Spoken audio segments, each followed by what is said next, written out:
Hello and welcome to Real Obscure. My name is Kevin H. Shaw, and in tonight's episode we'll be taking a tour of France's wine country, where fine vintages, beautiful countryside, and rampaging, postulating madmen will indulge in an orgy of death and destruction.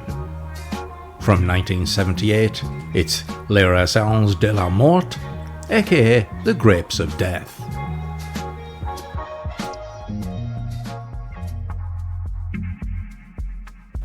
The movie was directed by the now legendary filmmaker Jean Rollin. At a young age, Rollin developed an interest in movie making, something his father, the actor Claude Martin, encouraged. At the age of 16, he started working for a company that made title sequences and short industrial movies, and it was here that he got his first taste of working behind the camera. During his military service, he worked for the French Army's cinema department and worked on a number of short, informative movies for the government. Rollin was hooked and began developing his own ideas for feature-length movies. However, gaining financing for his endeavours was problematic, and this was something that dogged him for much of his career. He worked briefly as an assistant director on the comedy movie Un Cheval pour Dieu, but found the experience a trying one. In the early 60s, he took an interest in politics, which led to him filming Vivre en España, a film that caught the attention of the local police due to its focus on the government of the nationalist dictator General Franco and its condemnation of the totalitarian regime. The crew were only able to shoot around 30 minutes of footage before being forced to flee the country. Rollin and his crew thankfully were able to evade arrest and made it safely back to France.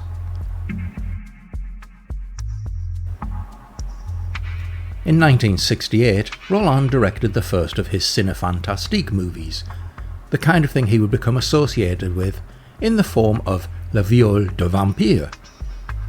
The low-budget movie, with its oblique story and surrealist sensibilities, was not well received by general audiences, but, like many of his works, found a cult following in later years.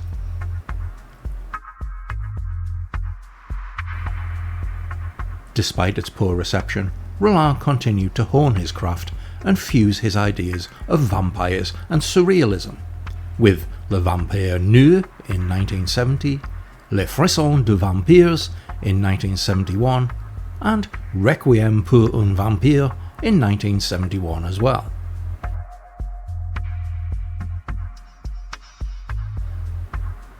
Now, you have no idea how difficult it is for me to pronounce all of these French titles without going full-on Clouseau. I'm going to start talking about minkies in a moment. Anyway, the movies established what would become Rollin's trademark style, featuring waif-like women in diaphanous robes, surreal plots, and a dreamlike approach to their visuals. However, as is often the way with independent filmmakers, he struggled to find financing for his projects. Around this time, he began directing adult features as a way to raise capital to pursue these ventures. Now, in 1978, he directed tonight's movie, The Grapes of Death, which saw him taking a much more grounded and realistic approach to the plot and events than his previous movies. Although there are many striking visuals, and some of the dialogue sequences have a stilted, dreamlike quality, its focus is much more on realism and telling a story that could indeed serve as a warning for the audience, with its exploration of the themes of politics and ecological disaster.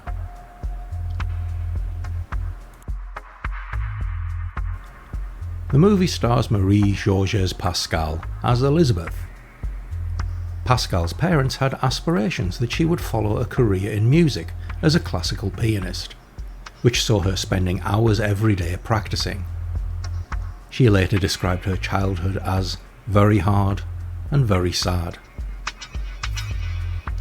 When her mother died and her father remarried, she left home and pursued a career in modelling.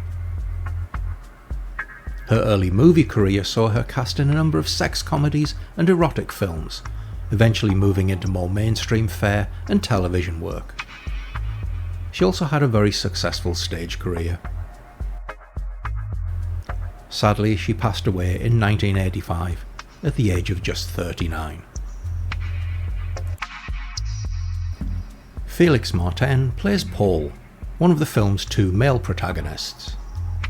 Marten was born in Germany to a Finnish father, with his family fleeing the country when the Nazis came to power.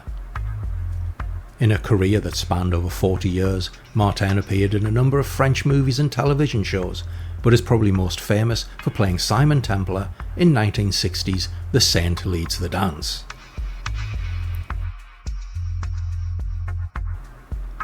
Serge Marquand plays Lucien, our second male lead. He worked extensively with Roger Vadim, appearing in over half a dozen movies for the acclaimed director, including everybody's favourite cosmic camp classic, Barbarella. He also appeared in the 1961 adventure movie Tintin and the Golden Fleece, and in 1980's war movie The Big Red One.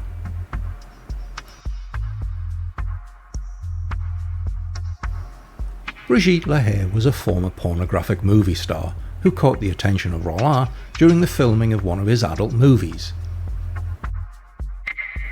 She began her career as an erotic model before moving into adult movies, churning them out at an incredible rate, averaging about a dozen or so a year. Her small but pivotal role in The Grapes of Death, and later as one of the leads in Rollin's 1979 movie Fascination, found her a new audience, and she transitioned into more mainstream roles, including appearances in I as in Icarus in 1980 and For a Cop's Hide in 1981.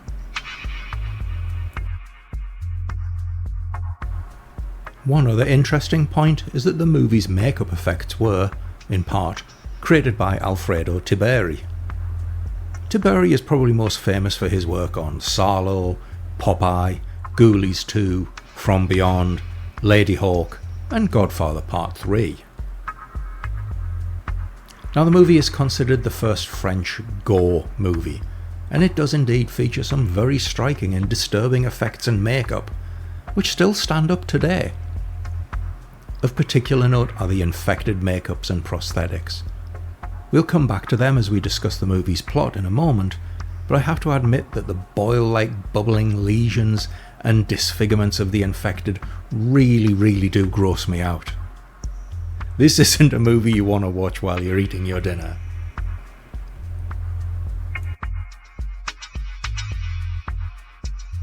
So, what's it all about?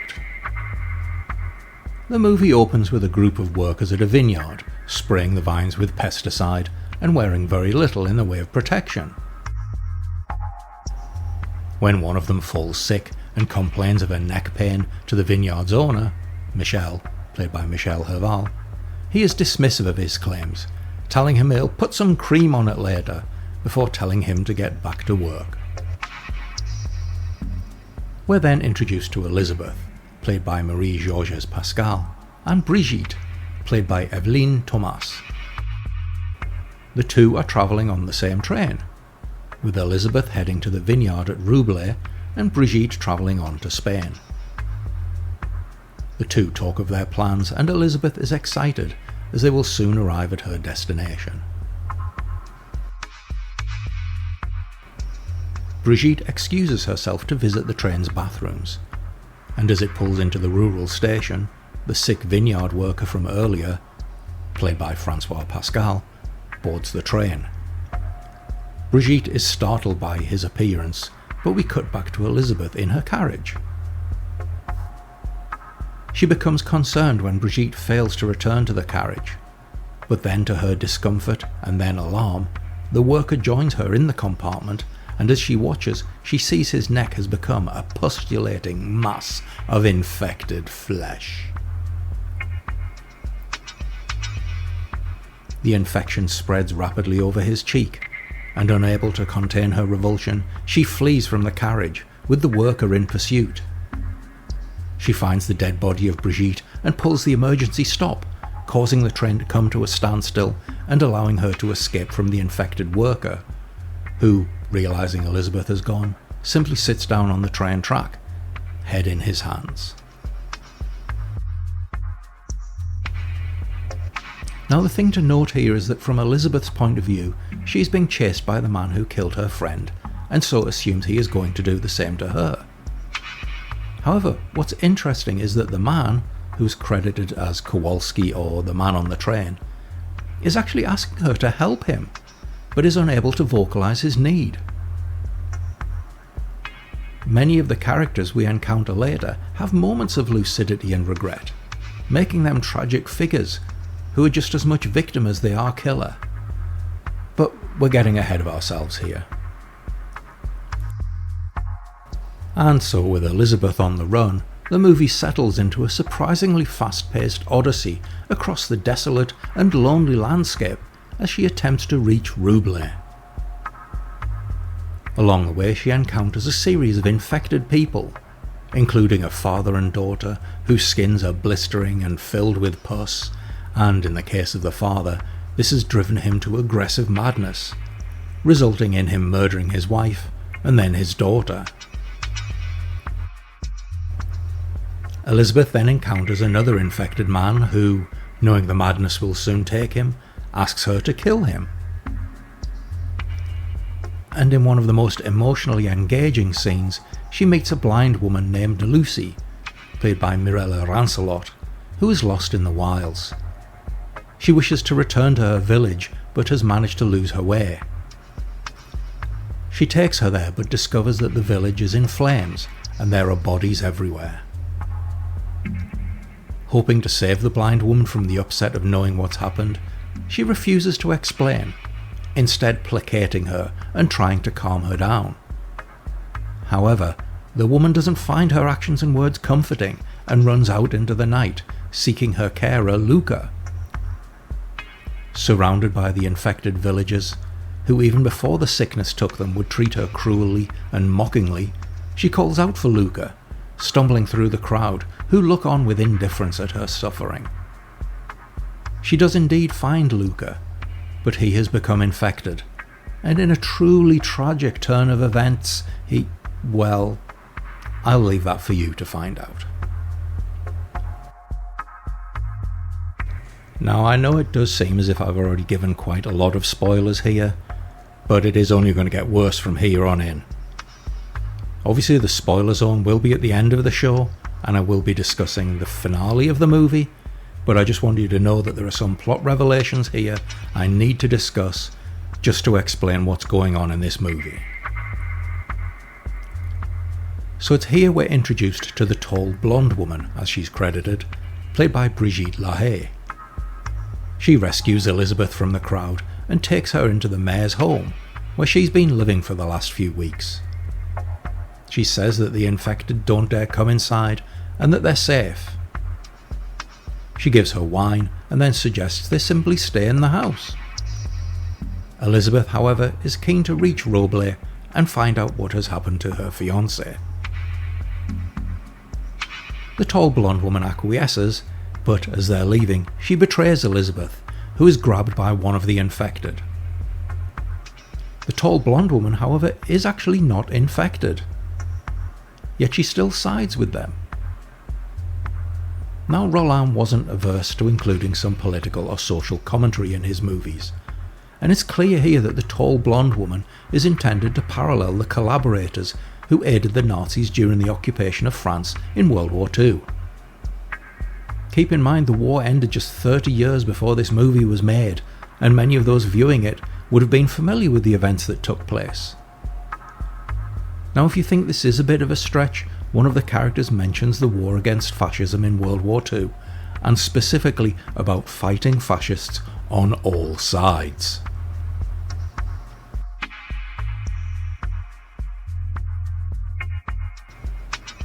So at this point we're introduced to Paul and Lucien, Felix Marten and Serge Marquand.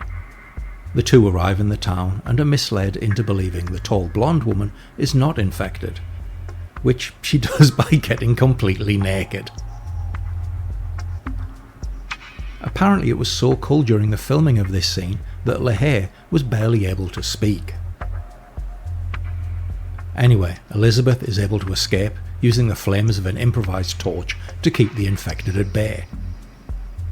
She finds the tall blonde woman and the two fight, with Elizabeth ramming the torch into the face of the tall blonde woman. Paul and Lucien arrive, and Elizabeth is almost killed by the pair, as it's assumed she's murdered an innocent woman. But the tall blonde woman is not dead, and instead berates Elizabeth, saying she has disfigured her in a way the infection never did. She takes the torch and throws it into the back of the men's truck, detonating the dynamite in its bed.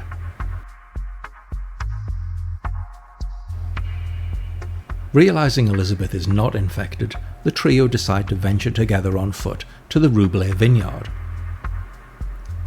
Elizabeth surmises that the infection broke out just days after a local wine festival, and that her fiancé Michel may know more about it. And I'll leave it at that point, but we will return to the movie's climax in the spoiler zone. Now, as I mentioned, Rollin had established a very specific look and style with his vampire movies, which featured surreal imagery, eroticism, and a dreamlike logic to their plots and events. And if you're familiar with these films, you'll be surprised to see just how grounded The Grips of Death is. Like I mentioned, there are some very striking images, such as the tall blonde woman flanked by two dogs, which I suspect is a little nod to Mario Bava's Black Sunday, as Barbara Steele appears in a very similar fashion. But the story plays out in a very conventional way, mainly because it's a movie with a message, and I'm assuming Rollin didn't want to cloud it by being artsy or making it oblique.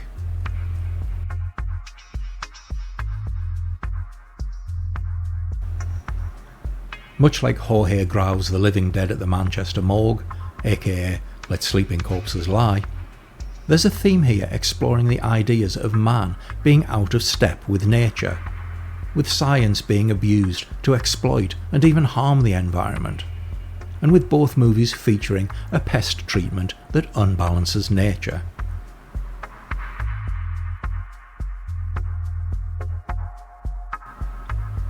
Now, the infected themselves are really quite interesting here.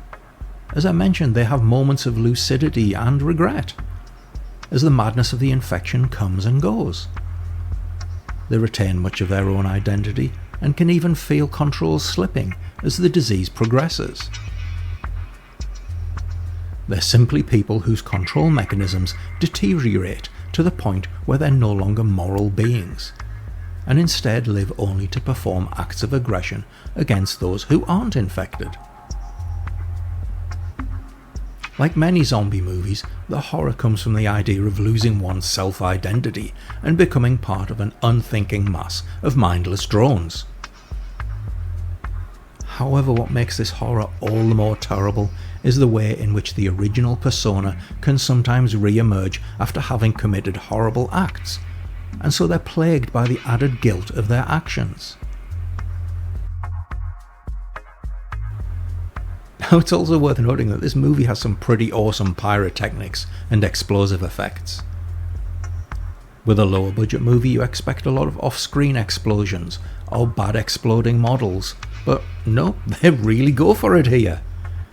Not only are there some incredibly dangerous looking fires our heroes have to deal with, but there are also some genuinely impressive explosions. They really did not wimp out on the pyros in this movie for sure. But the movie isn't without its flaws. The use of music is extremely strange. There are long sequences with no score, followed by scenes with this really unsuitable, almost random piece of music that plays and then just abruptly stops with the next cut. It's really very odd, and it really doesn't do the movie any favours in terms of setting a mood or any kind of atmosphere. And after the early scenes, the pacing does get a little loose around the halfway mark. It feels very much like Elizabeth is moving swiftly from place to place, and then we just arrive in the village and we get multiple scenes, all within the same environment. I'm sure this was probably a budgetary constraint, but it does just make the movie feel as if these scenes are not exactly padding, but certainly padded. But these are really very minor points on the whole. If you're in the mood to watch a movie with some really gross visual effects, a well-realised sense of dread and paranoia, plenty of things blowing up, and some nice visuals, then I'm sure you'll enjoy this. The infected do what you expect them to do, mostly, but are also unique enough to add their own flavour to what could otherwise just be a run-of-the-mill zombie flick. The fact that many of them know their thoughts are moving in the wrong direction, or that the madness is coming, also makes for a different vibe, with, as I mentioned, some even showing remorse over their actions, and adding a real sense of pathos to even the most minor roles. It's weirdly a movie with a lot of heart, with characters we can relate to and who don't end up in trouble because they do stupid things. It's a story of people simply trying to survive, and it tells it remarkably well and in a way that's genuine and believable, which is the last thing I'd expect from a director whose previous movie had a vampire inside a clock.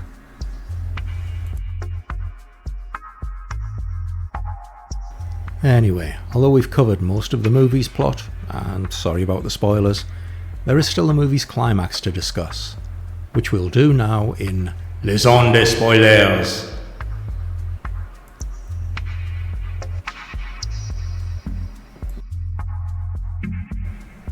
So the trio arrive at Roublay and discover the vineyard is abandoned. Finding a phone, they're able to contact the authorities, who tell them help is on the way and to stay put. Elizabeth has surmised that the infection may be related to a wine festival that was held earlier that weekend, and eager to solve the mystery, goes off in search of her fiancé Michel, in the hopes that he can shed more light on the situation. She finds him hiding in one of the outbuildings, and he confesses that the pesticides he formulated to improve the crop's yield were responsible for the outbreak. He steps from the shadows and reveals he is infected, his forehead dripping with pus and his mind drifting into dark thoughts. But despite his pleas for her not to approach, Elizabeth embraces him. Paul, meanwhile, has come to find Elizabeth. Confronting him with a shotgun, he asks Michel about the outbreak. He explains that when the workers began to show signs of infection, he was unable to call the authorities, as the vineyard was illegally employing migrant workers. Michel, knowing the end is near for him, challenges Paul to shoot him and then advances. Paul kills him in self-defense, but Elizabeth, distraught and angered by Michel's death, picks up the shotgun and shoots him. And when Lucien comes to investigate the noise, he is also shot and killed.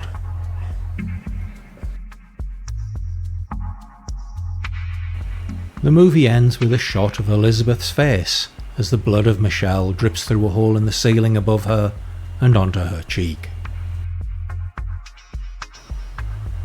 Now it's somewhat ambiguous as to when or even if Elizabeth was infected.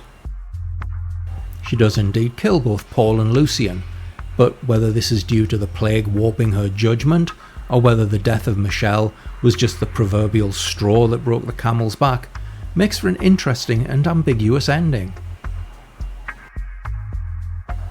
You can make up your own mind, but given the final scene in which the infected blood of Michel drips onto Elizabeth's face and she doesn't react, I'm inclined to believe that she has not been affected by the plague at this point. It certainly adds depth to the movie's exploration of the way morality can fail. But in this case it wasn't the infection that drove her to murder, it was love. Anyway, thanks for listening, and I'll see you all on the next episode of Real Obscure. If you enjoyed this episode of Real Obscure, please like, share, subscribe, and follow. You can also leave us a review, as that really helps the podcast grow. We'd also love to have your feedback, so please comment on what you thought about this episode or whether you enjoyed this movie. You can also get in touch with us by emailing hellorealobscure@gmail.com. And you can learn more about the podcast by visiting realobscurepod.com. This episode of Real Obscure was created, written, directed, edited and costumed by me, Kevin H. Shaw. Our theme tune, for Manfred und Siggy, was created using Udio, as was our background theme, The Monster Dove.